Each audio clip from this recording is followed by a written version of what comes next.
Shalom. Okay, this is one of the more famous intersections in all of Yerushalayim. This is called Kikar Shabbos, and this is between two different neighborhoods. It's between Meah Shearim and Gula. So Meah Shearim is behind me, and Gula is in front of me. And this is mostly a neighborhood for Haredi Jews. This is for ultra-Orthodox Jews, okay, Jews that are mostly in black hats and long skirts and things like that. Obviously a lot of buses also you can see coming through behind me. Let's hope that they don't honk too much. And here's a great place in Meah Shearim and Gula to go shopping. That's why I'm here now. I have to buy a new challah board for me and one of my daughters. And this is just a wonderful place to be. Okay, you can get in a lot of trouble here if you wear the wrong clothing, or if you can see everybody really dresses almost the same here. And if you film here, I'm sure I'm going to get yelled at some point. You can see behind me the people making strange faces and honking, obviously. But this place actually has a lot of protests at this kikar. Whenever, let's say, the police or the government does something that people in this neighborhood don't appreciate, so they'll come out and they'll protest here, and they'll even take full garbage cans, massive garbage cans, light them on fire in this intersection, block the intersection, which could really boggle up all of Yerushalayim. But there are a ton of Svarim stores, and there's really no better Svarim shopping in Israel than right here. But I want to tell you an amazing story that happened in Meah Shearim about, let's say, almost 100 years ago.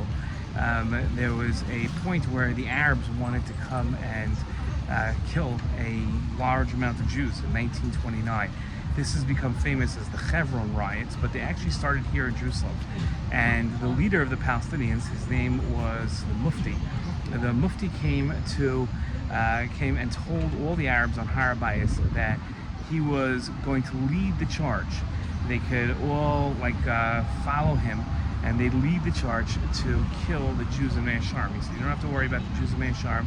They don't have weapons. They don't believe in fighting. They're not going to go to the army when there's a state. You can trust me that we'll be able to attack them just with knives. We don't even need guns. Now, there were two very smart Jews that lived here that said, you know what, one day they're going to come attack us. They're not going to attack the Jews with guns. They're going to attack us.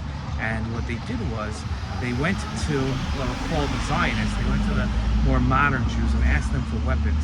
And they said that we can only give you a gun and one grenade. They said, but we're talking about thousands of people we have to protect. They said, sorry, that's all we can give you. So that's what they had.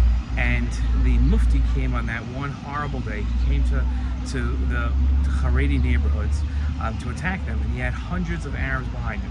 And as they were coming down, it wasn't this exact street, but you could imagine in a street like this, as the Arabs were coming down, those two Jews came out, one with a grenade, one with a gun, and the first thing they did was they shot the Mufti. They shot the Mufti, and he went down, and all the Arabs stopped. And they stopped because they were promised that everything would be okay, and now all of a sudden, the Mufti himself was shot and had fallen. The next Jew, his last name was Fisher, he took out the pin of his grenade and threw the grenade into the Arabs, and a ton of Arabs died from that grenade, and then the rest of the Arabs started rioting, and more Arabs died than Jews in the Yerushalayim riots. Unfortunately, what happened was that Arabs in Hebron and Arabs in Tzfat heard about this, and they went out and they started killing Jews in their cities, and that's the famous Hebron riots that killed 67 Jews. But the Fisher guy who threw the grenade went to Rav Yosef Chaim Sonnenfeld, who was the head of the Haredi community, the head of the Eda Haredis at the time, the big Gadol Hador, and went to him and said he feels guilty because he feels that because he threw the grenade, the Arabs in Hebron got so upset they killed so many Jews, and maybe he has a little of the blame on it. Rav Yosef Chaim Sonnenfeld said to him, no, that's not true. You don't have anything that you should feel guilty of. You saved thousands of Jews in Yerushalayim who would have been killed, and I give you a bracha that your two sons should rule Yerushalayim. It's a very strange type of thing. What kind of bracha is that? Well, two of his sons became the Av Beis Din, one of the Eda Haredis. He took Rav Sonnenfeld's position actually years later, and the other became the Av Beis Din of the Rabbanut of Yerushalayim, which are the two biggest Batei Dinim in Yerushalayim. So his two sons, Rav Shlomo Fisher and Rav Yisrael Yaakov Fisher, both were the heads of the basins of Yerushalayim, and they ruled the halachos of Yerushalayim. They set the halachos of Yerushalayim. And I asked Rav Fisher, he used to come to my house for Shabbos, Rav Shlomo Fisher, who was the Av Beis Ben Adar Manud, and I asked him if the story was true. He said everything in the story is true, except the bracha never came true. What he meant by that was he was so humble. He said him and his brothers never really ruled Yerushalayim, but of course they did. Great story.